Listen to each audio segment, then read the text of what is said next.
प्रिय विद्यार्थियों, आज की कक्षा में हम चर्चा करेंगे बाबू गुलाब राय की, जिन्होंने अपने लेखन का प्रारंभ द्विवेदी युग से किया और आज़ादी के बाद छठे दशक तक सक्रिय रहे।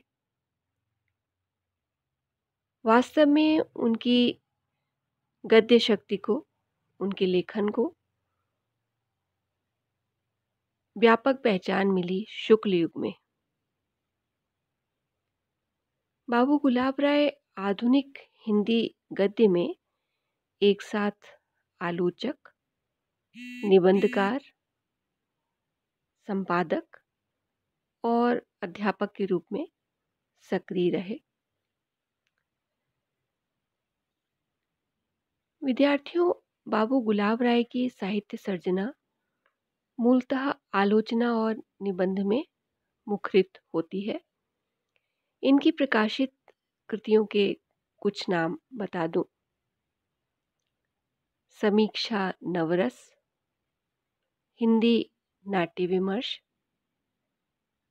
हिंदी साहित्य का सुबोध इतिहास, हिंदी काव्य विमर्श, हिंदी गद्य का विकास और प्रमुख शैलीकार।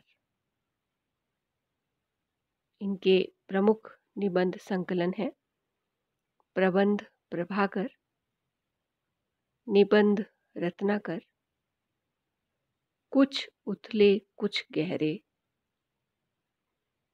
जीवन रश्मियां, भारतीय संस्कृति की रूपरेखा आदि।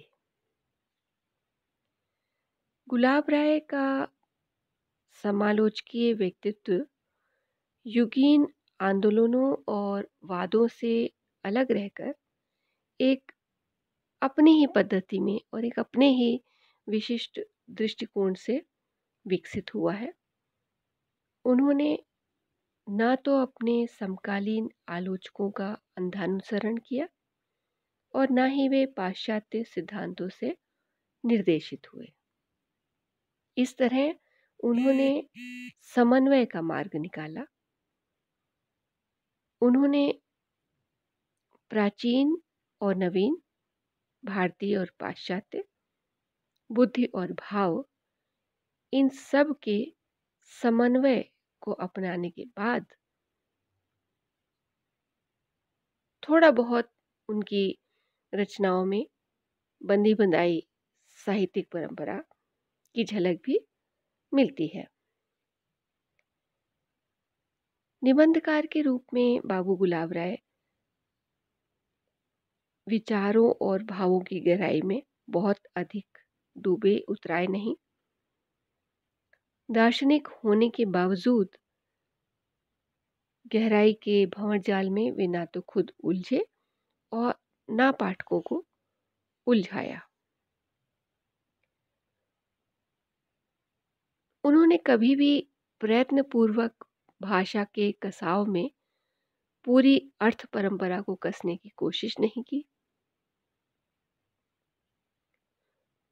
और यही कारण है कि उनके निबंधों की स्वाभाविक और सहज अनुभव वस्तु, विषय वस्तु, आत्मीय सरसता और हास्य व्यंग की स्निग्ध धार उनके निबंधों को पाठ की संवेदना से जोड़ देती है।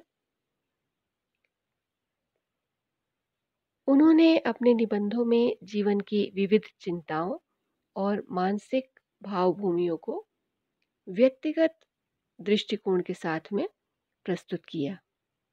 उनके निबंधों में कहीं तो भाव का पलड़ा हमें भारी मिलता है, तो कहीं विचार का और कहीं व्यक्ति मन के संवेग और आवेग का। बाबू गुलाब राय ने मानवीय संवेदना और व्यवहार के बीच के अनेक छोरों को, अनेक छोर को, अनेक कोणों को वैज्ञानिक दृष्टिकोण से भी परखा। उनके व्यक्तिगत निबंधों में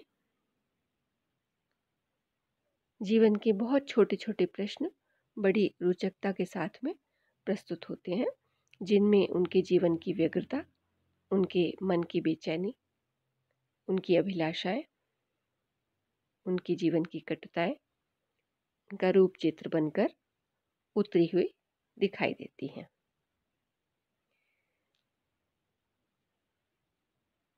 बाबू गुलाब राय ने विषय प्रतिपादन में अपनी शैली के कारण एक अनोखापन दिखाया है। उन्होंने कभी व्यंग का चमत्कार स्वरूप गढ़ने की कोशिश और कभी लोकोक्तियों और मुहावरों के विधान में विशेष अभियान देकर विशिष्टता उत्पन्न करने का प्रयास भी किया है। बाबू गुलाब राय के निबंधों में भाषा शैली की एक खास विशेषता यह है कि भाषा कई तरह से, कई रूप से अपना श्रृंगार करती हुई चलती है। उनकी भाषा का रूपात्मक स्वरूप रूप चित्र संजोने में पूरी तरह से सफल हुआ है। उनकी सहज, सरल और व्यावहारिक भाषा उर्दू, हिंदी, अंग्रेजी के शब्द ग्रहण के मुंह से भी नहीं छूट पाती है। हिंदी के तद्भव शब्दों का भी उन्होंने खूब प्रयोग किया है और कहावतों और लोकोक्तियों के प्रयोग भी उनके निबंधों में अक्सर दिखाई देते हैं। बाबू गुलाब राय के निबंधों की एक बहुत बड़ी विशेषता है हास्य व्यंग। हालांकि उनके हास्य व्यंग में बाल मुकुंद गुप्त और शुक्ल जी के व्यंग जैसी पैनी और आक्रामक धार नहीं मिलती है, किंतु उनका व्यंग मर्यादित और मनोरंजन प्रधान व्यंग लगता है। उनके निबंधों का स्वरूप शुद्ध विनोदी दिखता है, जो जीवन की एक रास्ता से व्यक्ति को उबारने की शक्ति रखता है, उबारने की इच्छा रखता है। इस तरह से हिंदी निबंध साहित्य में बाबू गुलाब राय अपनी विशेषता के कारण हमेशा स्मरणीय रहेंगे, याद किए जाएंगे।